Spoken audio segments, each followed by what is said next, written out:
राम राम मित्रांनो, मी अमोल कोळेकर पाटील. आपल्या सगळ्यांना माहिती आहे की बाळूमामा हे आदमापूरचे जरी असले तरी पूर्ण महाराष्ट्रामध्ये त्यांच्या नावाचा जय जयकार सुरे, जयघोष सुरे आणि दिवसेंदिवस बाळूमामा नावाची क्रेज ही तरुणांमध्ये देखील वाढत चाललेली. त्याची अनेक कारणं असतील. पण सगळ्यात महत्वाचं एक कारण म्हणजे बाळूमामांच्या भंडाऱ्याच्या दिवशी त्या ठिकाणी एक भाकणूक होते आणि भाकणूक इतकी खरी ठरते की आजपर्यंत ज्यांनी जेवढ्या जेवढ्या भाकणूक झालेले आहेत त्यापैकी 80 ते 90% भाकणूक ह्या अत्यंत तंतोतंत खऱ्या ठरलेल्या आहेत.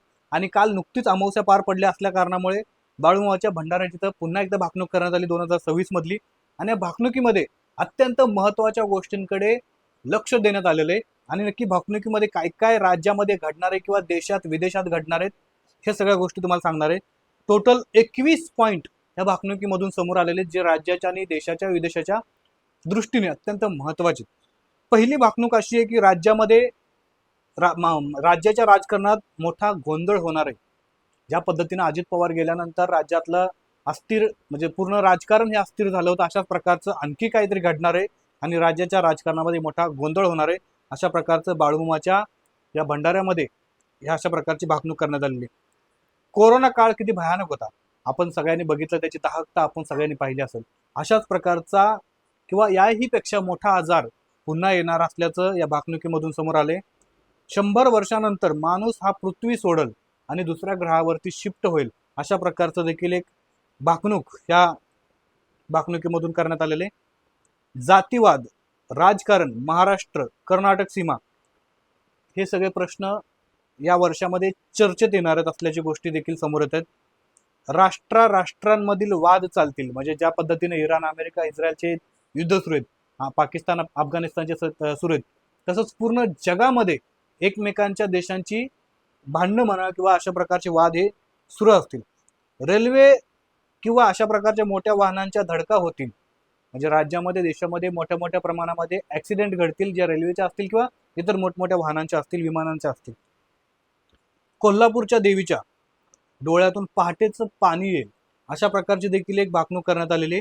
याचबरोबर बहीण भावाच्या नात्याला कलंक लागेल अशा प्रकारच्या कृत्य हे वाढत जातील आणि अशा प्रकारच्या कृत्य वाढतील अशा प्रकारचं देखील एक भाकणूक या ठिकाणी करण्यात आलेली.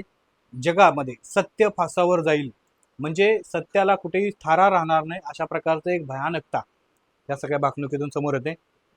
12 वर्षाची मुलगी आई होईल. आपण बघत असाल की ज्या पद्धतीनं सध्या तरुणांमध्ये सोशल मीडियामुळे एक वेगळी क्रेज निर्माण झालेली आहे. या सगळ्या गोष्टींचा परिणाम लहान लहान मुलांना देखील होण्याची शक्यता आहे. तरुण पिढी वाईट मार्गाला लागेल.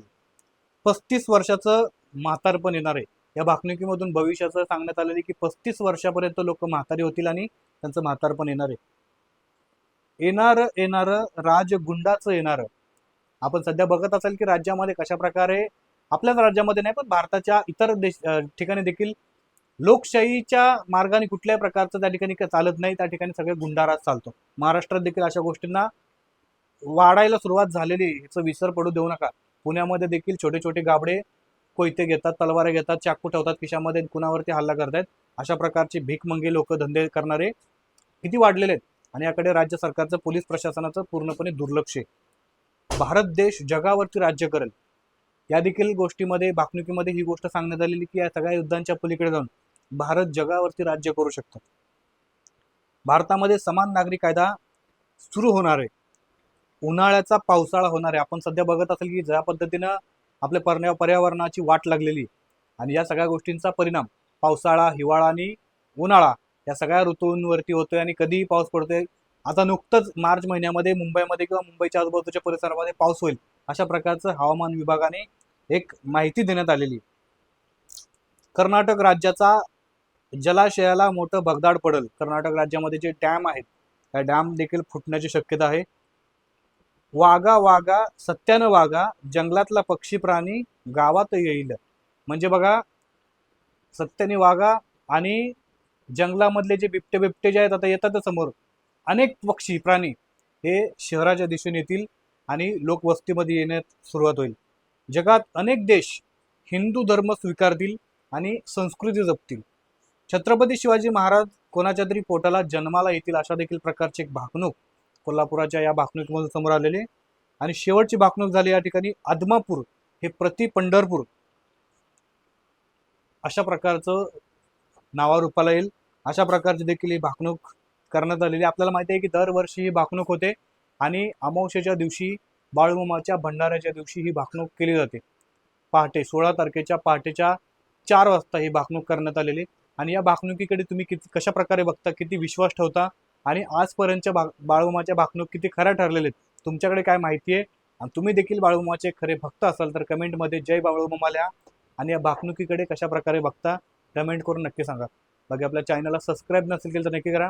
तुमच्या एका सबस्क्राईबने आपल्याला बऱ्याच प्रमाणात मोटिवेशन मिळतं, त्यामुळे तुम्हाला ते फ्री आहे, त्यामुळे एक सबस्क्राईब नक्की झालं पाहिजे. जय शिवराय, जय शंभूराजे, जय मल्हार.